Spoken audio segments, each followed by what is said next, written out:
선지자들에 대한 말씀이라. 내 마음이 상하며 내 모든 뼈가 떨리며 내가 취한 사람 같으며 포도주에 잡힌 사람 같으니 이는 여호와와 그 거룩한 말씀 때문이라. 우리 9절 말씀 읽으면서 에베소서 5장 18절이 생각이 나죠. 술 취하지 말라. 이는 방탕한 것이니 오직 성령으로 충만함을 받으라. 선지자 예레미야가 사역했던 시대가 언제라고 그랬어요? 남쪽 유다 말년 요시야 왕 중심으로 해서 요시야 왕이 남쪽 유다의 가장 마지막 선한 왕이었고 그 세 아들이 이어서 왕이 되죠. 그래서 요아스, 요야킴 그리고 마지막 시드기야가 요시야 왕의 아들들인데요. 요야킴의 아들로 마지막 20번째 왕이 되죠. 총 21번째 왕이 남쪽 유다를 통치하는데 그 가운데 3명이 요시야 왕의 아들로 이렇게 왕을 통치하는 그런 어떤 모습을 보입니다. 그런데 요시야 왕은 하나님께 선한 왕이라고 인정을 받았음에도 불구하고 나머지 3명이 아들과 그리고 1명의 손주죠. 1명의 손자는 악한 왕이라고 성경이 기록을 하고 있습니다.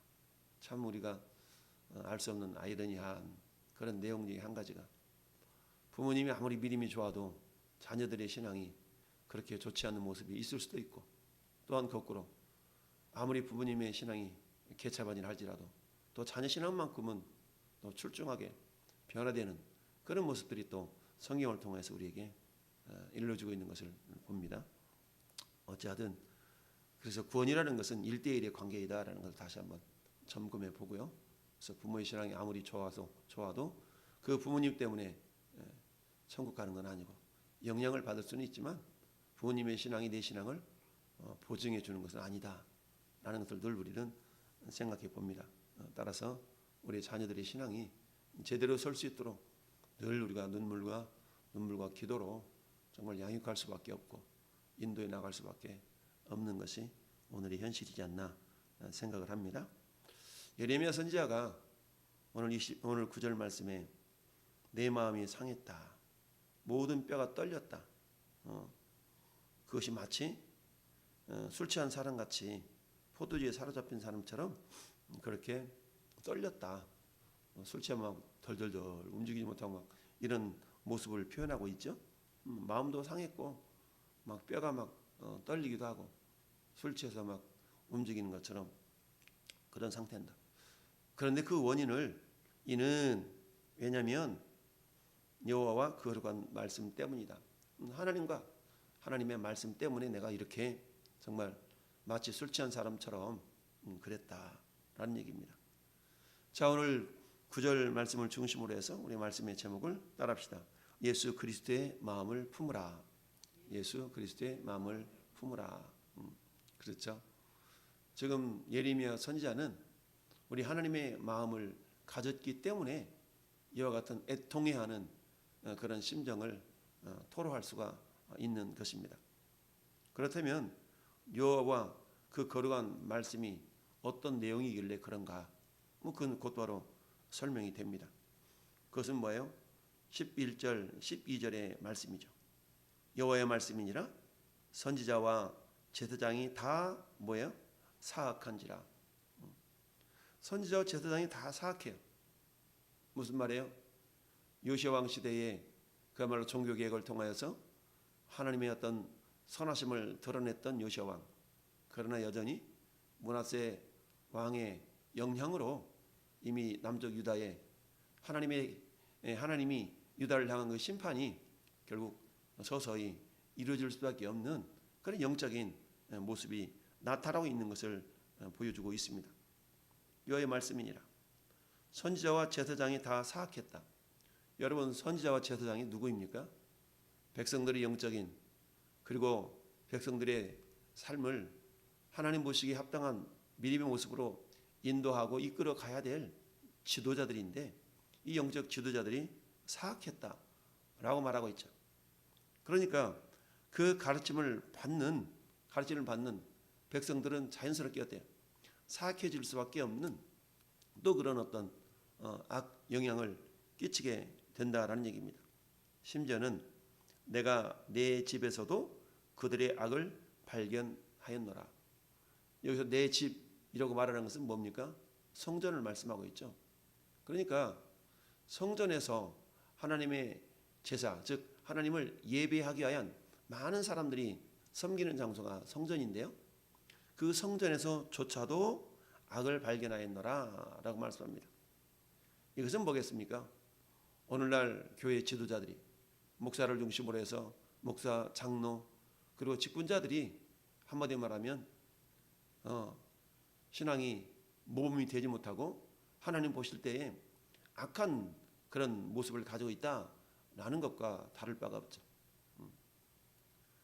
오늘날의 사회 현상 가운데서도 그런 일들이 많이 있지 않습니까? 특별히 건축하고 사업을 한다는 그런 많은 사람들이 어떤 우리 목사 장로들이라고 이름을 빌려서 하는데 목사 장로라고 해서 믿고 막상 했는데 결과는 어때요? 사기를 당했다거나 아니면 오히려 믿지 않는 사람들보다 더 악한 결과가 나타나는 그런 모습들을 우리는 쉽지 않게 우리가 어렵지 않게 볼 수가 있습니다. 그러다 보니까 기독교에 대한 사회의 어떤 인식 자체가 굉장히 나락으로 떨어지는 땅에 떨어지는 그런 결과를 빚게 됐고 그런 말미암아서 정말 기독교에 대한 어떤 신뢰 이런 부분이 다른 종교에 비해서 월등하게 땅에 떨어지는 실추되는 그런 모습들이 오늘날의 현실이지 않나. 물론 기독교는 다른 종교와 달리 생명이 있는 종교이기 때문에 그만큼 사단의 역사도 강한 것만은 분명합니다. 그러나 그런 상황 가운데서도 우리 믿는 믿음의 사람들 특별히 교회 종교 지도자들에 대한 어떤 하나님의 기준 하나님 보실 때 신실함 이런 것들이 망가져가는 것 또한 하나의 사실인 것을 우리가 봅니다.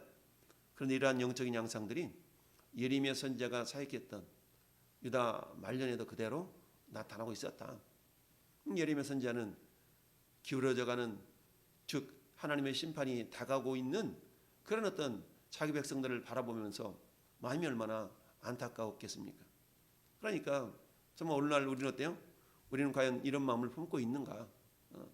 예레미야처럼 마음이 떨리고 뼈가 떨리고 마음이 안타깝고 이런 어떤 마음가짐을 가지고 과연 교회를 바라보고 있고 세상을 바라보고 있는가? 그러니까 성도들을 향한 그 어떤 애타는 마음, 안타까운 마음 이런 마음이 예레미야 선지자에게 있었던 겁니다. 당시에 거짓 선지자들, 거짓 제사장들, 제사장과 선지자 역할을 제대로 감당해야 되는데 그들은 어때요? 자기 자신들의 육신의 욕심과 이익을 쫓아서 사역을 했고 예언을 했고 이런 일들이 비일비재했던 겁니다. 그러다 보니까 어때요? 백성들은 자기 자신의 죄를 지적하고 회개를 외치는 예레미야 선지자였던 그 말씀 자체가 싫은 거예요. 그냥 자기 자신들의 귀에 달콤한 그런 메시지들만 좋아하고 이런 어떤 시대 그것은 뭐 오늘날이라고 크게 다를 바가 없죠. 그러다 보니까 강단에서 선포되는 말씀들이 어떤 말씀밖에 없어요. 성도들이 듣기 좋은 말만 선포되는 경향들이 많이 있다. 그리고 어때요? 이것은 뭐예요? 가끔 말씀드리는 것처럼 성경에는 딱딱한 음식과 같은 그런 말씀들이 있는가 하면 어떤 때는 또요 부드러워서 먹기 좋고 씹지 않아도 훌러당 넘어가 버리는 젖과 같은 그런 말씀들이 있을 수가 있다. 그런데 어릴 때부터 씹을 수 없이 홀라당 넘어가 버리는 그런 음식만을 섭취하게 된다면 이빨이 자랄 수가 없어요. 이빨이 다 빠져버릴 수밖에 없는 그런 거거든요. 간혹 굳은 음식과 단단한 식물도 이렇게 씹어줘야만이 우리 아구라고 하죠. 아구? 이 근육이 발달하고 우리 뇌가 발달하거든요. 이게 음식물을 씹으면서 그럼 뇌가 발달하거든요. 그런데 그런 기능들을 하지 않는다 그러면 뇌가 제대로 발달할 수 없을 뿐더러 치아조차도 이게 제대로 자라지가 않거든요. 이런 것처럼 교회 공동체 속에서도 우리는 때로는 우리의 심령 골수를 히브리서 4장 12절 말씀은 뭐라고 얘기합니까? 하나님 말씀은 살았고 활력이 있어 자유의 날선 어떤 검보다도 예리하다. 그리고 우리 영과 혼과 관절과 골수를 찔러 쪼갠다. 여러분, 말씀이 우리 혼을 쪼개고 관절을 쪼개고 영을 이렇게 파고들 수 있는 그런 말씀이거든요. 그럼 어때요? 내 관절과 골수를 쪼개며 찌르기까지 그걸 받아들인 입장에서는 아프겠죠. 그러나 아프기 위한 것이 목적이 아니라 그걸 통하여서 회개를 불러일으키고 하나님의 뜻대로 빚어져 가도록 하는 것이 하나님의 의도다. 그래서 어때요?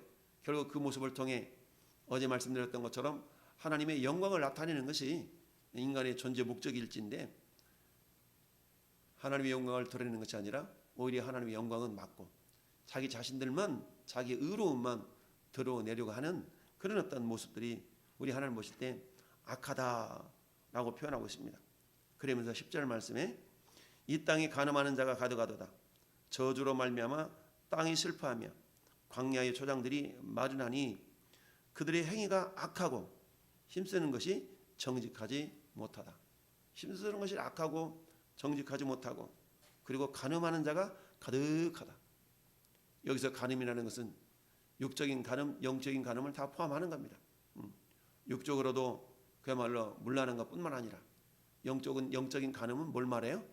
하나님을 온전히 신뢰하지 않냐고 우상을 섬기는 걸 말해요.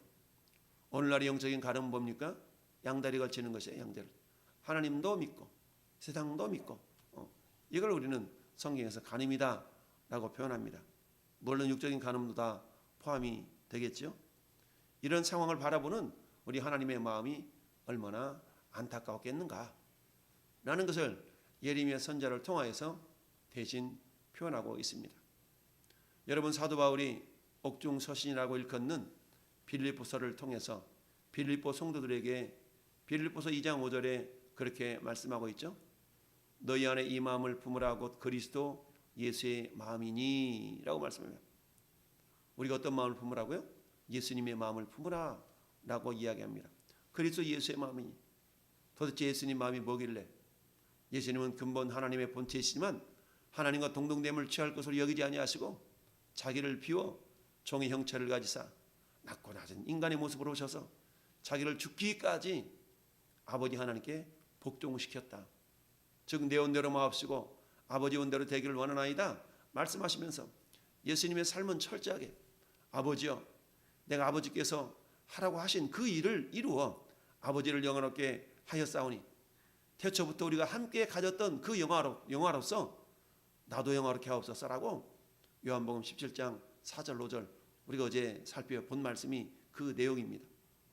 이런 것처럼 저는 여러분들의 삶의 목적도 역시 우리 주님은 하나님을 영화롭게 하는데 하나님께 영광을 돌리는 것으로 우리가 살아가야 되는데, 그런데 예레미야 선지자 그 시대의 삶의 모습은 전혀 그러하지 아니하였다. 간음을 행하며 영적인 육적인 간음을 통하여서 하나님의 마음을 아프게 하는 것뿐만 아니라 그걸 은밀하게 행하는 것이 아니라 오히려 성전에서도 그런 일들이 발생하게 되어졌다라는 얘기입니다. 여러분, 이 모습을 바라보면서 예수님이 행하셨던 모습이 있습니다. 예수님이 행하신 모습을 보니까 누가복음 19장 41절 42절에 성에 가까이 오사 성을 보시고 우시며 이르시되 너도 오늘 평화에 관한 일을 알았더라면 좋을 뻔하였거니와 지금 네 눈에 숨겨졌도다. 예수님이 예루살렘 성전을 보시면서 우셨어요. 왜 우셨어요? 곧 멸망당할 성 예루살렘이 멸망당할 걸 아셨기 때문에 그걸 내다보았던 예수님의 마음이 안타까워서 눈물을 흘리신 것입니다.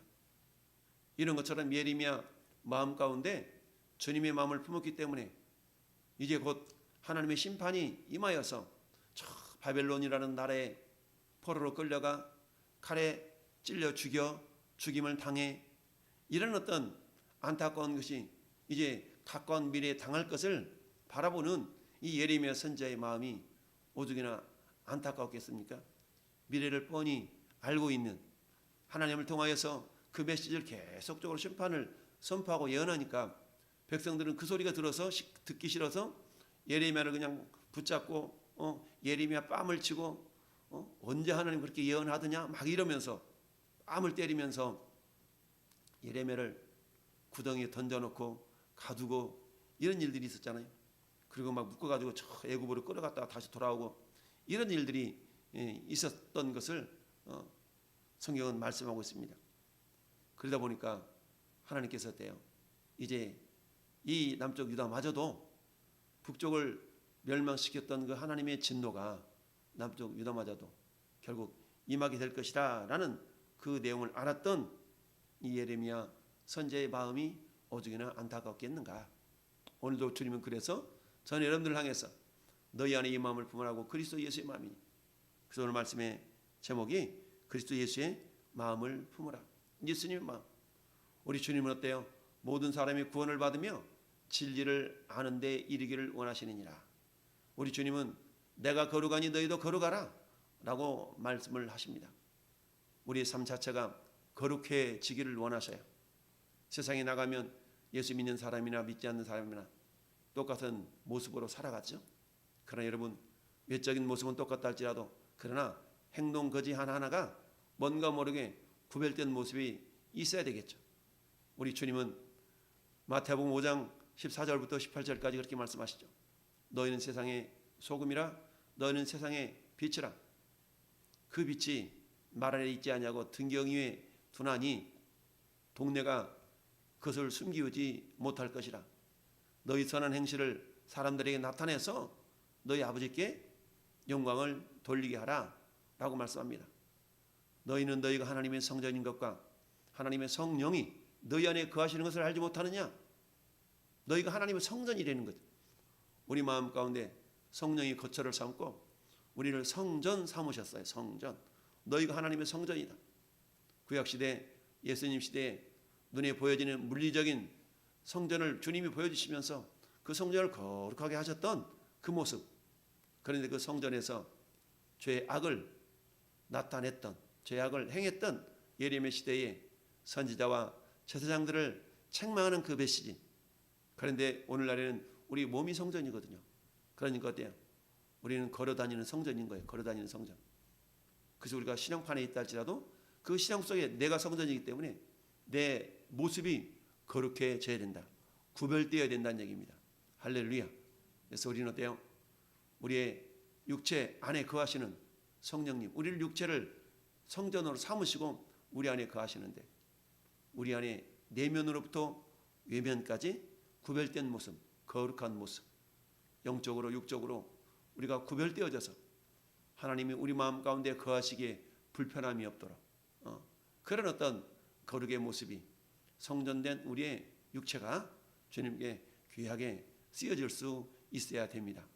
오늘도 우리가 세상을 바라보면서 먼저 우리 자신의 신앙을 진단하고 점검하고 우리 자신을 잘 들춰나가는 뿐만 아니라 우리 주님이 교회 공동체 속에서 나 한 사람 한 사람이 먼저 거룩성을 유지하고 하나님의 영광을 드러내기 위한 그런 모습들로 나아갈 때에 그러기 위해서는 어때요? 우리가 주님의 마음을 품어야 되겠죠. 주님 마음을 품고 우리가 내 자신을 바라보고 교회 공동체를 바라볼 때 거룩하지 못한 부분들은 나로부터 그 거룩함이 잘 전달되어지고 정화되어져 나갈 수 있는 그런 아름다운 모습이 있기를 바랍니다. 이 일에 하나님께서 2021년을 마무리하는 한 주간 우리를 그렇게 쓰여지고 쓰임받고 내년 한 해 동안이 우리 하나님께 더욱더 거룩하게 쓰임받고 영광 돌려드리는 우리 교회 공동체, 우리의 가정, 우리 개인의 심령이 될 수 있기를 예수님의 이름으로 축원합니다. 아멘. 거룩하신 아버지 하나님,